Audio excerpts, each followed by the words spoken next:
विमा योजनेतील बदल मान्य नाही. अजित नवले. पीक विमा योजनेतील बदल हे शेतकऱ्यांच्या नव्हे तर सरकारच्या हिताचे आहेत. सरकारचे दरवर्षी प्रतिवर्षी 3.5 कोटी रुपये वाचावेत यासाठी हा निर्णय करण्यात आलेला आहे, असा आरोप शेतकरी नेते डॉक्टर अजित नवले यांनी करत सरकारवर रोष व्यक्त केला आहे. सरकारने पीक विमा योजनेमध्ये पुन्हा बदल केले आहेत. हे सर्व बदल शेतकऱ्यांच्या हितासाठी आणि पीक विमा योजनेतील भ्रष्टाचार दूर करण्यासाठी केले गेले, असं मुख्यमंत्री देवेंद्र फडणवीस साहेबांनी सांगितलेलं आहे.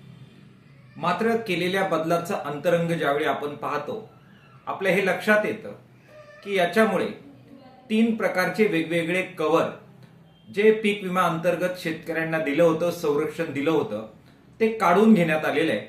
ज्याच्या अंतर्गत साधारणपणाने मागचा हिशोब पाहता 55% भरपाई ह्या 3 कव्हरमधून शेतकऱ्यांना मिळत होती.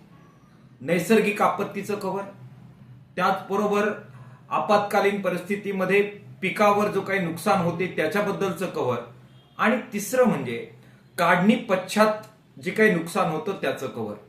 हे 3ही वेगवेगळ्या प्रकारची संरक्षणं पीक विमा योजनेमधून काढून टाकल्यामुळे प्रीमियम मोठ्या प्रमाणामध्ये कमी होणार आहे. त्यामुळे सरकारचा खर्च कमी होणार आहे. सरकारचा प्रीमियमवर होणारा खर्च कमी व्हावा यासाठी हा बदल सरकारने केलेला आहे. तिसरी गोष्ट सरकारने केली ते म्हणजे यापुढे आता 1 रुपयात पीक विमा योजना नसेल. म्हणजे शेतकऱ्यांच्या वाट्याचा जो प्रीमियम राज्य सरकार भरत होतं तो सुद्धा आता राज्य सरकार भरत नाही, शेतकऱ्यांनी तो भरायचा आहे.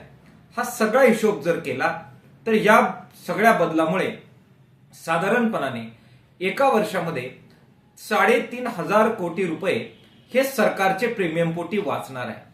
लाडकी बहीण योजनेला जो पैसा निवडणूक केंद्रीय योजनेसाठी दिला त्याचा सगळा भरपाईचा आणि हिशोबाचा ताळमेळ जमावा यासाठी शेतकऱ्यांच्या योजनेला अशा प्रकारे संपूर्णपणाने कात्री लावली जाते.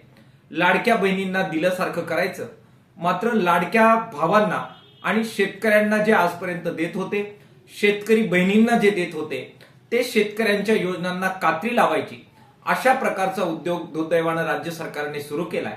हा अत्यंत शेतकरी विरोधी अशा प्रकारचा उद्योग आहे. राज्य सरकारच्या ह्या धोरणामुळे अगोदरच शेतकरी देशोधडीला लागलेत.